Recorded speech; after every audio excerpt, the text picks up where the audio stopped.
हाँ जी, नमस्कार। कैसे हैं आप? उम्मीद है आप सभी कुशल मंगल होंगे। स्वागत है आपका अपने इस YouTube चैनल एड्यूरोही नॉलेज वाइब पर। जैसे कि आपको पता है, हम आपके लिए डेली करंट अफेयर्स क्विज लाया करते हैं। मैं आपका अपना विजय भारत आप सभी का स्वागत करता हूं और ये आपकी कक्षा डेली सुबह 6:15 बजे अपलोड की जाती है अपने इसी YouTube चैनल पर। अगर आप इस कक्षा में आ ही गए हैं तो कक्षा को लाइक कर दीजिए, कमेंट करके बताइएगा कि कैसे आपको लगी ये क्लास, और इस चैनल को सब्सक्राइब भी कर लेंगे, अपने दोस्तों के साथ शेयर भी कर देंगे। सभी प्रतियोगी परीक्षाओं के लिए ये उपयोगी रहेगी। तो बिना देरी किए हुए शुरुआत करते हैं फर्स्ट क्वेश्चन से। पहला क्वेश्चन आपकी स्क्रीन पर दिखाई दे रहा है और ये क्वेश्चन मैंने आपको होमवर्क में दिया था। मैंने कहा था कि इसका जवाब आप कमेंट बॉक्स में देंगे अपने आप। इसके लिए आपको 15 सेकंड का समय दिया जाता है, जल्दी जल्दी से बता देंगे। हाल ही में किस पूर्व भारतीय क्रिकेटर को IPL team Chennai Super Kings ने सहायक गेंदबाजी कोच नियुक्त किया है? Recently which former Indian cricketer has been appointed as assistant bowling coach by IPL team Chennai Super Kings. आपको पता है चेन्नई सुपर किंग्स, जिन्हें हम क्या कहते हैं, सीएसके के नाम से जानते हैं, और जिसमें मुख्य भूमिका कौन से खिलाड़ी की रही है? वैसे तो सभी पता ही है आपको, सभी खिलाड़ी महत्वपूर्ण होते हैं। इसके कप्तान महेंद्र सिंह धोनी रहे हैं, है ना? तो महेंद्र सिंह धोनी की टीम के रूप में इसको जाना जाता है। और अभी इसने यानी इस टीम ने क्या किया है? असिस्टेंट बॉलिंग कोच के रूप में श्रीधरन श्रीराम को नियुक्त किया है।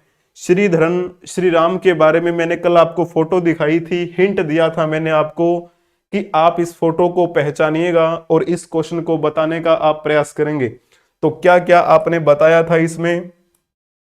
जब हम बात करते हैं इनके बारे में, एस श्रीराम, जिनका पूरा नाम है श्रीधरन श्रीराम, भारतीय क्रिकेटर रह चुके हैं और 2016 से लेकर 2021 तक इन्होंने ऑस्ट्रेलिया में सहायक कोच की भूमिका भी निभाई है। और इसी के साथ में 2019 में आरसीबी के कोच की भूमिका भी निभाई है। बैट्समैन कोच भी रहे, स्पिन गेंदबाजी के कोच भी रहे हैं।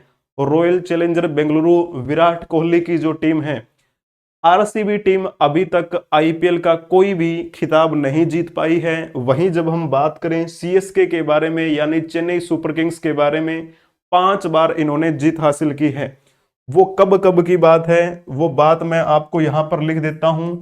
2010 में इन्होंने पहला खिताब जीता, 2011 में दूसरा, उसके बाद में 2018 में तीसरा खिताब इनका, और उसके बाद में 2021 में और 2023 में। इस प्रकार से ये जो है 5 खिताब जीत रखे हैं। किसने?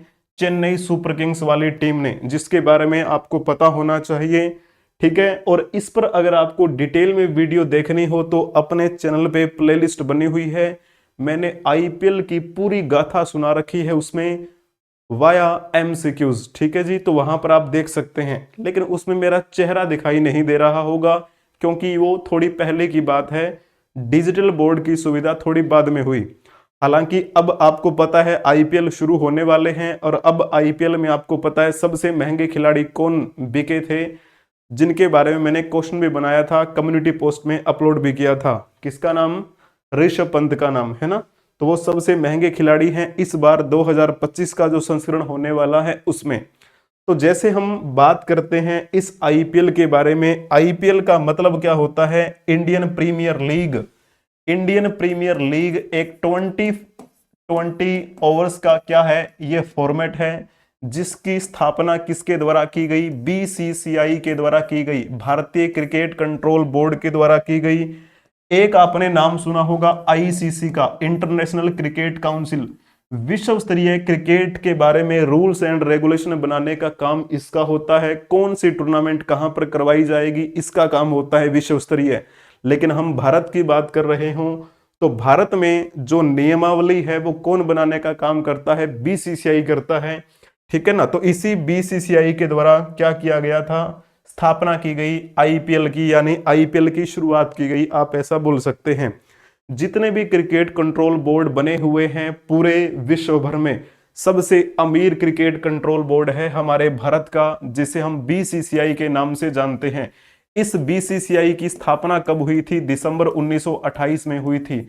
अब जब हम बात करें इसके अधिकारियों की, तो वर्तमान में यहां पर कौन कौन से अधिकारी हैं?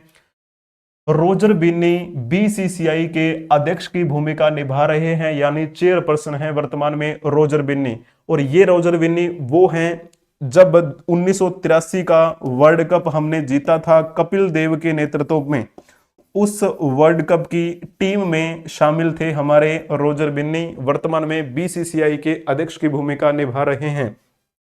इसके अलावा, यानी ये तो प्रेसिडेंट हो गए, वाइस प्रेसिडेंट कौन है, उपाध्यक्ष कौन है? तो राजीव शुक्ला का नाम आता है।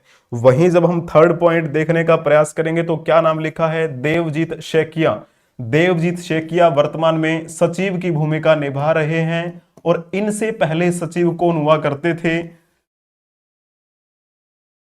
जय शाह हुआ करते थे। जय शाह अमित शाह के बेटे हैं। और आपको पता है पहले तो ये बीसीसीआई के सचिव थे, सचिव के रूप में अब कौन आ गए हैं? देवजीत शाकिया आ गए हैं। और जय शाह कहां चले गए हैं? आईसीसी में चले गए हैं, इंटरनेशनल क्रिकेट काउंसिल में चले गए हैं। वहां पर ये किस भूमिका में है? तो वहां पर ये प्रेसिडेंट की भूमिका में है। ये पॉइंट आपको ध्यान में रखना है। कब इन्होंने पदभार ग्रहण किया था आईसीसी के चेयरमैन का? यानी आप कह सकते हैं वो बात है 1 दिसंबर 2024, जब इन्होंने आईसीसी के प्रेसिडेंट के रूप में पदभार ग्रहण किया। तो वापिस आ जाइए, बीसीसीआई के बारे में हम बातें कर रहे थे।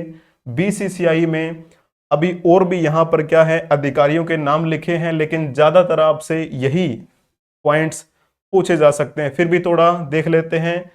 ऑनरी ट्रेजर्स कौन है वर्तमान में? प्रभतेज सिंह भाटिया। और ये कौन है? खैरुल जमाल मजूमदार काउंसिलर की भूमिका निभा रहे हैं। आईसीए रिप्रेजेंटेटिव कौन है फीमेल की तरफ से? Shubhangi Kulkarni. ICA representative male की तरफ से देखा जाए तो दिलीप वेंगेशकर हैं। ठीक है। और वहीं पर जब बात करें कैग नोमिनी कौन है वर्तमान में, तो सीएम सेन जो वर्तमान में यहां पर कैग नोमिनी की भूमिका निभा रहे हैं। अब बात यह आती है कि इस बीसीसीआई के बारे में थोड़ी बात मैंने बता दी, लेकिन आईपीएल की शुरुआत कब हुई थी? आईपीएल का पहला संस्करण जो था वो 2008 में खेला गया था। पहला संस्करण आईपीएल का 2020 फॉर्मेट का ये मैच होता है। बहुत भीड़ होती है, आपको पता होगा, आईपीएल के लाखों दीवाने हैं। 2008 में कौन सी टीम सबसे पहला संस्करण जीती थी? तो नाम आता है राजस्थान का। उसका नाम क्या है? राजस्थान वाली टीम क्या है वो जीती थी, पिंक कलर वाले कपड़े जो पहनते हैं। ठीक है। वहीं इसके अलावा जब हम बात करते हो आईपीएल में, मुंबई इंडियंस जो टीम है उसने भी क्या है 5 बार खिताब जीते हैं। वो कब कब की बात है? उन्होंने खाता खोला था जीतकर 2013 में, उसके बाद 2015 में, 2017 में, फिर 2019 में, फिर 2020 में। इस प्रकार से मुंबई इंडियंस की टीम जो है वो आईपीएल के खिताब जीतती रही है। क्लियर हुआ ये पॉइंट। और पिछला संस्करण जो 2024 में हुआ था, वो संस्करण कौन सी टीम ने जीता था? केकेआर ने जीता था, कलकत्ता नाइट राइडर्स ने। कलकत्ता नाइट राइडर्स की बात करते हैं तो कब कब उन्होंने जीत हासिल की? 2012 में, 2014 में, उसके बाद 2024 में। इस प्रकार से कलकत्ता नाइट राइडर्स का क्या रहा है? जीत का ये सिलसिला रहा है। अब की बार देखते हैं कौन जीत पाएगा। क्लियर हुआ। और रॉयल चैलेंजर बेंगलुरु जो है उसने अभी खाता नहीं खोला है। इसके अलावा और भी हैं जिन्होंने खाता नहीं खोला है। अभी ऋषभ पंत जो जिस टीम में गए हैं सबसे महंगे खिलाड़ी बनकर, उस टीम ने भी क्या है अभी तक जीत का खाता नहीं खोला है। चलिए जी, बातें तो बहुत सारी हो सकती हैं, लेकिन हमें ज्यादा लंबी क्लास नहीं करनी है ना। सेकंड क्वेश्चन आपकी स्क्रीन पर दिखाई दे रहा है, बताने का प्रयास करेंगे। आपके पास 20 सेकंड का समय है। क्या आएगा जवाब इसका? दिल्ली विधानसभा में नेता प्रतिपक्ष आतिशी समेत आम आदमी पार्टी के विधायकों को दिल्ली विधानसभा के मौजूदा सत्र की 3 बैठकों के लिए निलंबित कर दिया गया है। तो जल्दी जल्दी से बताएंगे कितने आम आदमी पार्टी के विधायकों को निलंबित किया गया है, जल्दी जल्दी से बता देंगे। आपके सामने स्क्रीन पर दिखाई दे रहा है ये जवाब। अगर आपने लिखा होगा इसमें 21 तो फिर आपने अच्छा जवाब दिया है। हाल ही में मैंने करंट अफेयर्स की वीकली करंट अफेयर्स वाली क्लासों में भी समझाया था और डेली वाली में भी समझाया था, और जो 10 minute show by Vijay Bharat sir आता है उसमें तो मैंने बड़ी डिटेल में आपको बातें बताई थी दिल्ली के बारे में, दिल्ली के कौन कौन से मुख्यमंत्री हुए उनके बारे में। ठीक है, तो आपको बड़ी आसानी से याद होगा कि अभी जो हाल ही में जो चुनाव हुए विधानसभा की दिल्ली में, उसमें कितनी विधानसभा की सीटें हैं? 70 सीटें हैं। उन 70 सीटों में से बीजेपी कितनी सीटें जीत गई थी? 48 सीटें जीत गई थी। बाकी बची कितनी? आम आदमी पार्टी के पास 22 सीटें बची। 22 में से कहा गया है कि 21 विधायकों को क्या कर दिया है? निलंबित कर दिया है। क्यों कर दिया है निलंबित? क्योंकि कहा जा रहा है कि वो हंगामा कर रहे थे। ऑल इंडिया रेडियो की, यानी जे बात करें हम, ठीक है, जो भारत सरकार का आप कह सकते हैं ऑफिशियल न्यूज हैंडल है, उनके तरफ से अगर हम कहें तो ऐसा कहा जा रहा है कि दिल्ली विधानसभा का दूसरा दिन था और वहां के जो अपने गवर्नर हैं विनय कुमार सक्सेना, वो अपना एक अभिभाषण दे रहे थे। उसी अभिभाषण के दौरान विपक्ष के नेताओं ने विरोध किया, विपक्ष के नेताओं को चुप कराने का प्रयास भी किया, ऐसा उन्होंने बोला। ठीक है, फिर जैसे कहा जा रहा है कि इसमें और क्या क्या बातें हुई, तो मुख्य मुद्दा ये था, विरोध वो इसलिए कर रहे थे, जैसे आपको पता है अभी हाल ही में कौन बनी है सीएम? ये बनी है रेखा गुप्ता। अभी मैं आपको बात बताऊंगा इनके बारे में। रेखा गुप्ता अब बनी है। रेखा गुप्ता का जो कार्यालय है, इस कार्यालय में से बाबा साहेब भीमराव अंबेडकर और अपने शहीद आजम सरदार भगत सिंह जी की फोटो उतार ली गई है, ऐसा वो कह रहे थे विपक्ष पार्टी वाले। लेकिन इन्होंने, यानी बीजेपी पार्टी वालों ने इस बात का खंडन किया। खंडन करते करते जो अपने इस विधानसभा में वर्तमान में अध्यक्ष की भूमिका निभा रहे हैं विजेंद्र गुप्ता, विजेंद्र गुप्ता जो हैं ये रोहिणी से विधायक हैं। ये क्या है, इस विधानसभा में अध्यक्ष की भूमिका निभा रहे हैं वर्तमान में, अभी हाल ही में तो बने हैं ये अध्यक्ष। इन्होंने चुप कराने का प्रयास किया, वो चुप नहीं हुए तो इन्होंने घोषणा कर दी कि सभी को निलंबित किया जाता है। आने वाली कौन सी कितनी बैठकों के लिए? 3 बैठकों के लिए निलंबित कर दिया गया है उनको। क्लियर हुआ ये पॉइंट? ये तो बात मैंने आपको बताई ही थी। ये जो सैफरन कलर में आपको दिखाई दे रहा है, ये बीजेपी पार्टी जहां से जीत कर आई है वो एरिया है। तो कितनी सीटें हैं? ये 48 सीटें हैं। बाकी जो ब्लू कलर में आपको दिखाई दे रहा होगा, ये आम आदमी पार्टी है जो कि 22 विधानसभा सीटों से जीतकर आई। क्लियर हुआ? इसमें आपको पता था कि टोटल सीटें 70 हैं। तो वर्तमान में कौन किस भूमिका में है दिल्ली में, थोड़ा सा मैं आपको बता देता हूं। तो यहां पर अगर देखा जाए तो टोटल 70 विधानसभा की सीटें हैं। विधानसभा के अध्यक्ष हैं अपने विजेंद्र गुप्ता। इसके अलावा नेता प्रतिपक्ष की भूमिका कौन निभा रही है? तो अतिशी मार्लेना, जो इससे पहले सीएम भी रही थी, अब वर्तमान में रेखा गुप्ता हैं। ठीक है ना? इसके अलावा एक वहां के आम आदमी पार्टी के वरिष्ठ नेता भी इसमें शामिल हुए थे, गोपाल राय है उनका नाम, उनको भी क्या कर दिया? निलंबित कर दिया साथ में। तो टोटल 22 थे, 21 को क्या कर दिया है? निलंबित कर दिया। तो चलिए, वो एक अलग विषय है, आपको थोड़ा और इस पर रीड करना है, समझना है किस प्रकार से क्या चल रहा है। सरकारें आपको पता है कुछ भी कर लेती हैं एक दूसरे को गिराने के लिए, तो उसमें कोई किसी का सगा नहीं होता है। ठीक है ना? तो इसलिए जब भी आप कुछ भी काम करें, आप अपना जो लक्ष्य है उसे निर्धारित रखें कि मुझे ये करना है। ठीक है? ये जो झगड़ेबाजी है पार्टी के थ्रू, वो उसमें आपको कभी शामिल नहीं होना है, चाहे वो कौन सी भी पार्टी हो। दिल्ली की अगर हम मुख्यमंत्रियों की श्रृंखला के बारे में बात करें तो मैंने अभी थोड़ी सी आपको बात बताई थी रेखा गुप्ता के बारे में। रेखा गुप्ता जो है, अगर देखा जाए महिला के तौर पर, तो ये चौथी यानी 4th महिला सीएम है। चौथी महिला सीएम आप ये कह सकते हैं। ठीक है ना? महिला सीएम। और ओवरऑल अगर देखा जाए दिल्ली के कौन से नंबर की ये सीएम बनी है, तो ये 9th सीएम बनी है दिल्ली की। क्लियर हुआ ये पॉइंट? और वैसे भी आपको पता है ये तो भारतीय जनता पार्टी की तरफ से है। तो भारतीय जनता पार्टी की तरफ से एक महिला पहले भी मुख्यमंत्री रह चुकी है, सुषमा स्वराज, जो कि कहां से थी, अपने हरियाणा के कौन से एरिया से, अंबाला कैंट में उनका जन्म हुआ था। ये भी हरियाणा से बिलोंग करती है, मूल रूप से इनका जन्म भी हरियाणा में हुआ था, जींद जिला है वहां पर, वहां इनका जन्म हुआ। तो आप ये कह सकते हैं बीजेपी की तरफ से देखा जाए तो ये दूसरी महिला सीएम हैं। दोनों ही बीजेपी की तरफ से जो सीएम बनी है, दोनों ही हरियाणा से बिलोंग करती थी, ठीक है ना, एक तो करती हैं, एक करती थी।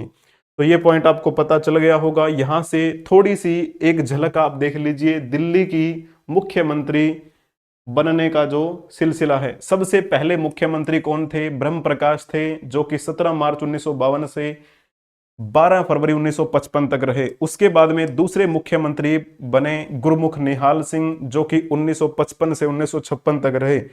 फिर ये जो पहले आपको दो मुख्यमंत्री दिखाई दे रहे हैं, ये कौन सी पार्टी के थे, तो ये इंडियन नेशनल कांग्रेस पार्टी के थे, ठीक है। उसके बाद में 37 सालों तक दिल्ली में कोई भी सीएम नहीं रहा। उसके बाद में काफी लंबे समय के बाद 1993 में दोबारा से यहां पर कोई मुख्यमंत्री बना, और ये जो मदन लाल खुराना है, ये कौन सी पार्टी की तरफ से बने, फिर बीजेपी की तरफ से बने। 37 सालों के बाद कोई बना, वो कहानी है, पूरी समझेंगे तो थोड़ा समय लगेगा। 10 minute show by Vijay Bharat sir जो क्लास होती है उसमें मैं आपको समझा दूंगा। उसके बाद में चौथे नंबर के जो बने वो साहिब सिंह वर्मा बने। साहिब सिंह वर्मा के बेटे ही हैं अभी हाल ही में जो प्रवेश वर्मा, जिन्होंने केजरीवाल को हराया है इसी विधानसभा के चुनाव में, तो वो इनके बेटे हैं। उसके बाद में पांचवें नंबर पे कौन बनी, तो सुषमा स्वराज, बीजेपी की पहली सीएम और दिल्ली की पहली महिला सीएम भी कह सकते हैं, बीजेपी की तरफ से पहली महिला सीएम कह सकते हैं। शीला दीक्षित जो थी वो भारतीय राष्ट्रीय कांग्रेस की तरफ से बनी, और दूसरी महिला सीएम आप इन्हें बोलेंगे कांग्रेस की पहली महिला सीएम इनको बोलेंगे आप, ठीक है। छठा, सातवें नंबर पर अरविंद केजरीवाल की एंट्री होती है। उसके बाद में अरविंद केजरीवाल जो हैं ये भी हरियाणा से बिलोंग करते हैं। हरियाणा ने 3 सीएम दिए हैं दिल्ली को, पहली कौन, सुषमा स्वराज, दूसरे अरविंद केजरीवाल, तीसरे अपनी रेखा गुप्ता।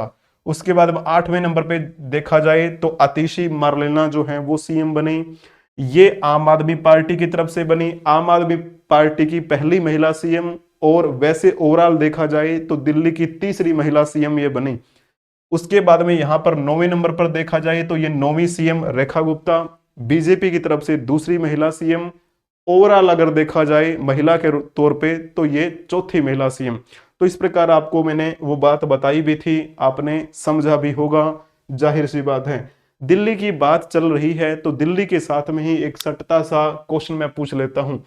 कैग का नाम आपने सुना होगा, है ना, CAG, controller and auditor general of India जिसे हम बोलते हैं। इन्होंने हाल ही में एक रिपोर्ट जारी की है, और उस रिपोर्ट के अनुसार इन्होंने बताया है कि जो आम आदमी पार्टी शराब नीति लेकर आई थी उसके तहत कितने करोड़ का नुकसान हुआ है, तो आप इसमें से बताएंगे। According to CAG report, how many crore rupees loss has been incurred by the Delhi government due to the liquor policy of आम आदमी पार्टी। आम आदमी पार्टी के जो मुखिया हैं, यानी आप कह सकते हैं अरविंद केजरीवाल, जो कि हार गए हैं इस विधानसभा के चुनाव में। किसने हराया, तो पूर्व सीएम साहिब सिंह वर्मा के बेटे प्रवेश वर्मा ने उनको हराया, जो कि जाट बिरादरी से बिलोंग करते हैं। तो चलिए जी, अगर आपने लिखा होगा इसमें ऑप्शन सी तो आपने अच्छा जवाब दिया है। कैग के बारे में तो सभी जानते ही हैं, कैग, कैग है ना, controller and auditor general of India. अब जैसे देखा जाए तो कौन से अनुच्छेद में आपको जानकारी यहां पर दिखाई दे जाएगी, थोड़ा सा वर्तमान में कैग कौन है पहले उसके बारे में जानकारी हासिल कर लेते हैं। वर्तमान में आपने नाम सुना होगा के संजय मूर्ति का। के संजय मूर्ति जो है ना वो वर्तमान में कैग की भूमिका निभा रहे हैं। इनसे पहले कैग कौन हुआ करते थे, गिरीश चंद्र मुर्मू हुआ करते थे, गिरीश चंद्र मुर्मू। और ये जो कैग होते हैं ना, गिरीश चंद्र मुर्मू, कैग को नियुक्त कौन करता है, तो राष्ट्रपति के द्वारा अपॉइंटमेंट इनको दिया जाता है, इनको अपॉइंट किया जाता है। वर्तमान में ये के संजय मूर्ति जो है ये भूमिका निभा रहे हैं कैग के रूप में। मैंने फोटो भी यहां पर डाली है, ये देख लीजिए, ये है वर्तमान में कौन, ये है संजय मूर्ति। के संजय मूर्ति। करंट अफेयर्स की कक्षा में मैंने उस समय समझाया भी था जब ये कैग बने थे। हमारी माननीय राष्ट्रपति जी इनको शपथ दिलाते हुए आपको दिखाई दे रही है। ये बात है कब की, 21 नवंबर 2024 की, जब ये कैग बने थे। K Sanjay Murthy assumes office as controller and auditor general of India. ठीक है जी। वहां पर अगर देखेंगे ओथ सेरेमनी जो ये दिखाई दे रही है 21 नवंबर 2024 की बात है। इनसे पहले हुआ करते थे कौन, तो नाम आता है गिरीश चंद्र मुर्मू का। ये पहले कहां हुआ करते थे, थोड़ी सी इनके बारे में मैं आपको बात बता देता हूं। ये 1989 बैच के आईएएस अधिकारी हैं। 1989 बैच आईएएस अधिकारी। और कौन सा कैडर रहा इनका, इनका कैडर रहा था हिमाचल प्रदेश कैडर। ठीक है जी। और इससे यानी कि अगर देखा जाए कैग बनने से पहले ये कहां पर भूमिका निभा रहे थे, तो जो शिक्षा विभाग होता है ना आपका, शिक्षा विभाग, शिक्षा मंत्रालय, सॉरी, शिक्षा मंत्रालय में दो विभाग होते हैं। पहला विभाग होता है उच्च शिक्षा विभाग और दूसरा विभाग होता है स्कूली शिक्षा और साक्षरता विभाग, है ना। तो ये उच्च शिक्षा विभाग में मुख्य सचिव की भूमिका निभा रहे थे। क्लियर हुआ। दो विभाग में से एक भाग जो है उच्च शिक्षा विभाग, उसके सचिव थे। और बाद में इनको क्या बना दिया, कैग बना दिया। कैग बनाने के बाद जाहिर सी बात है यहां उच्च शिक्षा विभाग का मुख्य सचिव किसे बनाया गया, ये भी एक बात है। मैंने अभी वर्तमान में डिजिटल बोर्ड लाने के बाद आपके सामने क्या किया था, मैंने बताया भी था करंट अफेयर्स वाली कक्षा में। तो वर्तमान में यहां पर सचिव की भूमिका कौन निभा रहे हैं, तो नाम लिख देना आप डॉक्टर विनीत जोशी का। डॉक्टर विनीत जोशी वर्तमान में शिक्षा मंत्रालय के उच्च शिक्षा विभाग के सचिव की भूमिका निभा रहे हैं। पहले ये हुआ करते थे, ये कैग बन गए हैं। ठीक है। तो मैंने आपको शिक्षा मंत्रालय के दो विभाग बताए। उच्च शिक्षा विभाग के बारे में तो आपको पता लग गया कि डॉक्टर विनीत जोशी हैं। और एक मंत्रालय मंत्रालय जो है आपका स्कूली शिक्षा और साक्षरता विभाग, उसमें कौन है, तो उनका नाम है संजय, है ना। तो संजय जो है वो उसमें भूमिका निभा रहे हैं। तो इस प्रकार जो है आपको पॉइंट जो है वो ध्यान में रखने हैं। क्लियर हुआ इसको, ये पॉइंट। कैग के बारे में अगर देखा जाए तो ये हम कह सकते हैं हमारे भारत की एक सुप्रीम ऑडिट इंस्टीट्यूशन है और ये संवैधानिक भी है। कौन सा अनुच्छेद है जिसमें आपको ये देखने को मिलेगा, तो अनुच्छेद 148 से लेकर अनुच्छेद 151 तक आपको देखने को मिलता है कैग के बारे में, यानी controller and auditor general of India के बारे में। कहां पर इनका मुख्यालय है, नई दिल्ली में है। कब स्थापना की गई थी, 1858 में स्थापित हुआ था, ये आप कह सकते हैं। तो उम्मीद करता हूं आपको ये आनंद आया होगा समझने में। ठीक है जी। तो मैंने सारी बातें जो हैं वो एक तरीके में ही समझा दी है। फोर्थ क्वेश्चन आपकी स्क्रीन पर दिखाई दे रहा है, बताने का प्रयास करेंगे। पुडुचेरी विधानसभा का छठा सत्र 10 मार्च को उपराज्यपाल रिक्त स्थान के अभिभाषण के साथ शुरू होने जा रहा है। जल्दी जल्दी से बता देंगे, गलत आपका बिल्कुल भी नहीं होना चाहिए। Puducherry, the sixth session of Puducherry Legislative Assembly is going to begin on March 10 with the address of Lieutenant Governor Dash। तो जल्दी जल्दी से बता देंगे क्या आएगा जवाब इसका। अगर लिखा होगा आपने बी ऑप्शन तो फिर आपने अच्छा जवाब दिया है। B option will be right answer for this question, क्योंकि जाहिर सी बात है कहीं पर अगर हम देखते हैं, अभी मैंने दिल्ली विधानसभा का जिक्र आपके सामने किया, तो दिल्ली विधानसभा का जो सत्र था वो अभी शुरू हुआ है। पहले दिन तो मैंने आपको कहा था कि जो वहां के विधायक हैं जो चुनकर आए हैं उनको शपथ दिलाने का कार्यक्रम था। दूसरे दिन कहा गया था कि वहां के विनय कुमार सक्सेना जो हैं अपना अभिभाषण देंगे, और उसी समय वो मुद्दा छिड़ गया था, विपक्षी विरोध करने लग गए थे और उनको निलंबित कर दिया, है ना। तो यानी कहने का भाव ये है कि जो हमारे राज्यपाल होते हैं वो क्या करते हैं, अपना अभिभाषण देते हैं। ठीक इसी प्रकार पुडुचेरी जो कि एक केंद्र शासित प्रदेश है, केंद्र शासित प्रदेश यानी यूनियन टेरेटरी है, वहां पर के कैलाशनाथन लेफ्टिनेंट गवर्नर की भूमिका निभा रहे हैं। हिंदी में हम पढ़ते हैं लेफ्टिनेंट गवर्नर। ठीक है। तो इन्हीं के अभिभाषण के दौरान क्या होगा, 10 मार्च से ये सत्र शुरू होने जा रहा है। थोड़ा सा हम विनय कुमार सक्सेना के बारे में बात करें तो ये तो ऑप्शन आपने टिक करना ही नहीं था, क्योंकि मैंने अभी थोड़ी देर पहले दिल्ली के बारे में जब बात बताई तो इनका जिक्र किया था।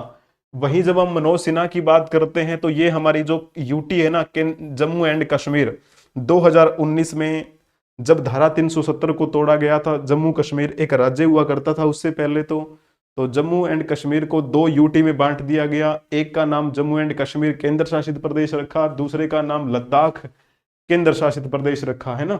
तो अब जो एक पॉइंट है इसका जवाब आप कमेंट बॉक्स में देंगे कि ये कहां के लेफ्टिनेंट गवर्नर की भूमिका निभा रहे हैं, एडमिरल डी.के. जोशी। इतने में हम क्या बात कर लेते हैं, इतने में हम बात कर लेते हैं पुडुचेरी के बारे में, जिसे आप पढ़ते होंगे पुडुचेरी, है ना, पुडुचेरी, या फिर आप कह देंगे पुदुचेरी। अब जैसे अगर हम बात करें, इसका एक नाम आपने और भी सुना होगा, इसे पांडिचेरी भी कहा जाता रहा है, पांडिचेरी।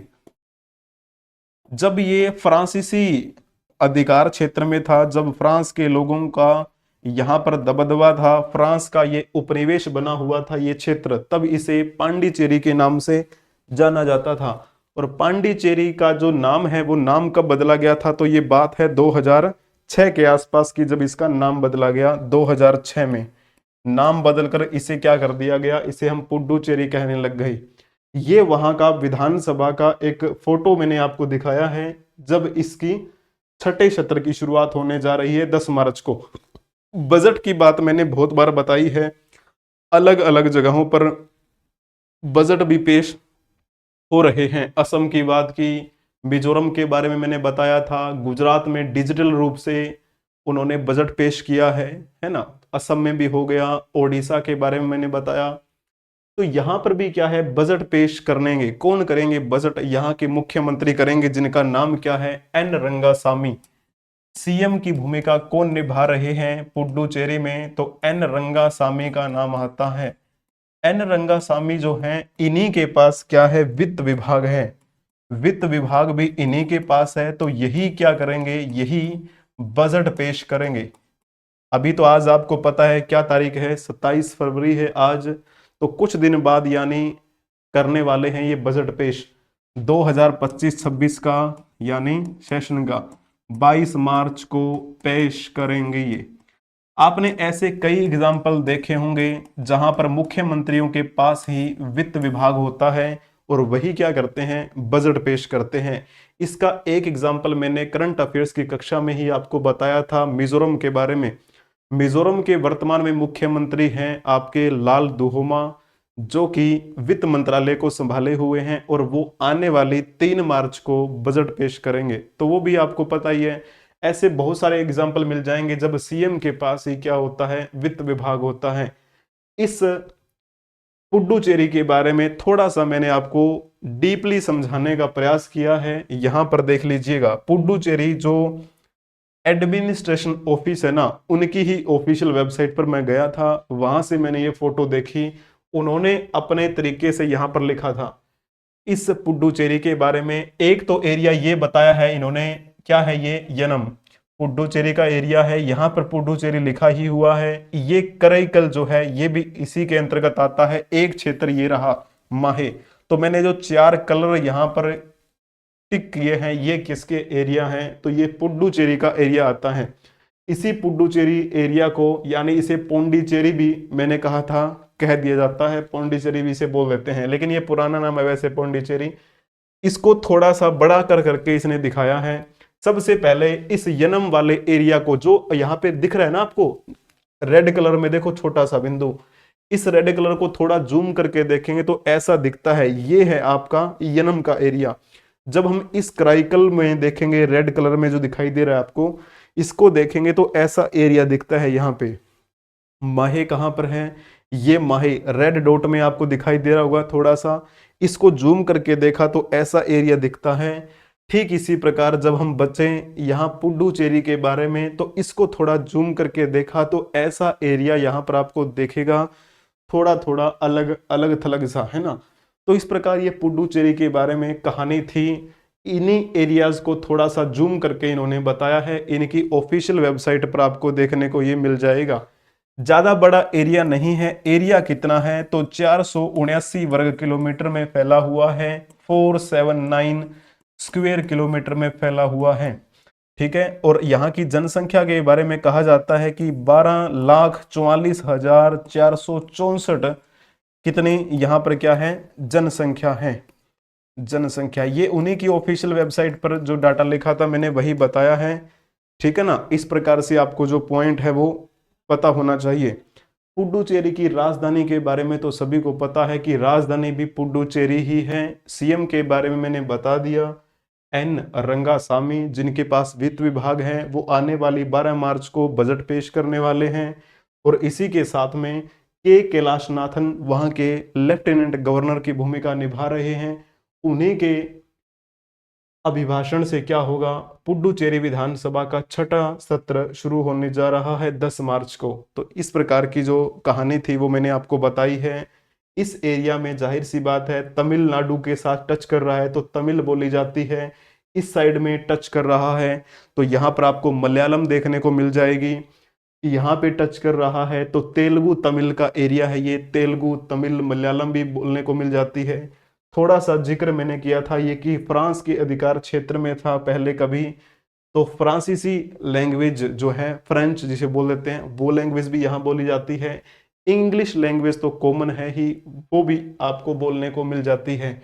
हिंदी का बहुत कम यहाँ पर बोलबाला है, बहुत ही कम, आप ऐसा कह सकते हैं। ये पुडुचेरी भारत संघ में कब शामिल हुआ था? आपको पता है पहले फ्रांसीसियों का यहाँ पर समय चल रहा था। तो बात है 1 नवंबर 1954 के आसपास की, जब ये भारत संघ में शामिल हुआ है ना। तो ऐसे पॉइंट ध्यान में रखना है। एक क्वेश्चन आपके लिए ये क्या है, ये आपके लिए होमवर्क रहेगा। आप इसका जवाब कमेंट बॉक्स में देंगे।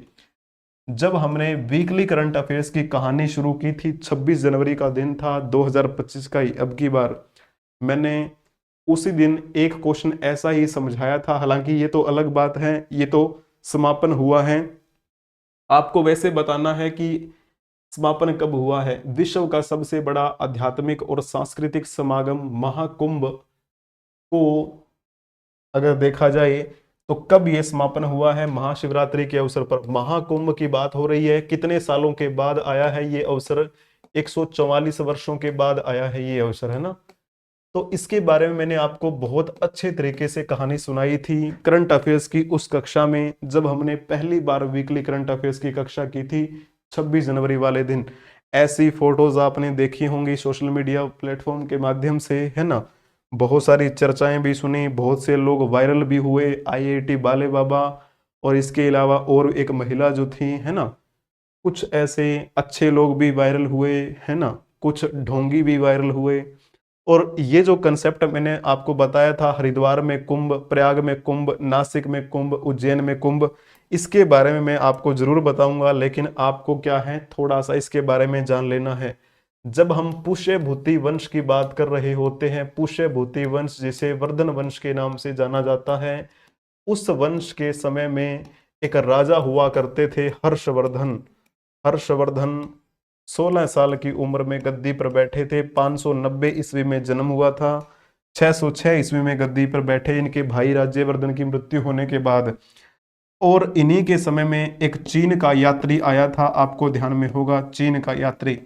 और साथ में आपको यह बताना है कि वो चीन का यात्री कौन था, ठीक है ना। अवेन स्वांग उसका नाम था या फाहियान उसका नाम था, ठीक है। मैंने दो ऑप्शन दिए हैं, दोनों में से तो बिल्कुल आसानी से बता सकते हैं। उसी यात्री के बारे में कहा जाता है चीनी यात्रियों का राजकुमार। उसी चीनी यात्रियों के राजकुमार कहे जाने वाले व्यक्ति ने हरिद्वार में कुंभ, प्रयाग में कुंभ, नासिक में कुंभ, उज्जैन में कुंभ के बारे में बहुत अच्छी बात बताई कि प्रति 3 वर्षों के बाद यहाँ पर क्या है, कुंभ लगता है। और फिर बाद में अगर देखा जाए एक स्थान पर 12 सालों के बाद लगता है। ऐसी कहानी मैंने बड़े प्यारे तरीके से आपको समझाई थी। थोड़ा शॉर्ट मैंने बताया है। ये क्वेश्चन आपको बताना है। क्या बताना था? महाशिवरात्रि के पावन अवसर पर महाकुंभ का समापन हुआ, कब हुआ? ऑप्शन में बता देना। लेकिन हर्षवर्धन के समय में कौन सा चीनी यात्री आया था? फाहियान आया था या हवेन स्वांग आया था? दोनों में से आपको आंसर टिक करना है, आंसर देना है कमेंट बॉक्स में। आज के लिए इतना ही रखते हैं हम। अगर आपको कक्षा पसंद आई है तो कक्षा को लाइक कर देंगे, अपने दोस्तों के साथ इसे शेयर भी कर देंगे, चैनल को सब्सक्राइब कर लेंगे, बेल आइकन बटन को भी प्रेस कर लेंगे ताकि समय से पहले आपको क्लासेस की नोटिफिकेशन मिलती रहे। आप हमें किसी भी सोशल मीडिया प्लेटफॉर्म के माध्यम से मिल सकते हैं, जुड़ सकते हैं हमारे साथ, चाहे फेसबुक की बात हो, ट्विटर एक्स की बात हो, इंस्टाग्राम की बात हो, या व्हाट्सअप चैनल, टेलीग्राम चैनल, मौज, हिप्पी, जोश, शेयर चैट, किसी भी सोशल मीडिया प्लेटफॉर्म के माध्यम से आप हमसे जुड़ सकते हैं। और आपको पता है टेलीग्राम चैनल पर आपको पीडीएफ प्रोवाइड करवा दी है। जो जीके जीएस प्रैक्टिस सेट की क्लास चलती है उसकी पीडीएफ आपको मिला करेगी। रीजनिंग प्रैक्टिस सेट की क्लास चलती है उसकी पीडीएफ आपको मिल जाया करेगी। मैथमेटिक्स प्रैक्टिस सेट की जो क्लास चलती है उसकी भी क्लास की पीडीएफ आपको मिल जाया करेगी। ठीक है, तो इसी प्रकार से क्या है, हमारे साथ बने रहना है। वीडियो को बताइए आपको कैसी लगी, क्या क्या बातें आपको जो मैंने बताई हैं कितना आपको समझ में आया। 2 क्वेश्चन मैंने आपको होमवर्क के लिए दिए हैं, उनका जवाब कमेंट बॉक्स में देंगे। चलिए जी, नमस्कार, आज के लिए इतना ही, मिलते हैं कल, तब तक के लिए जय हिंद।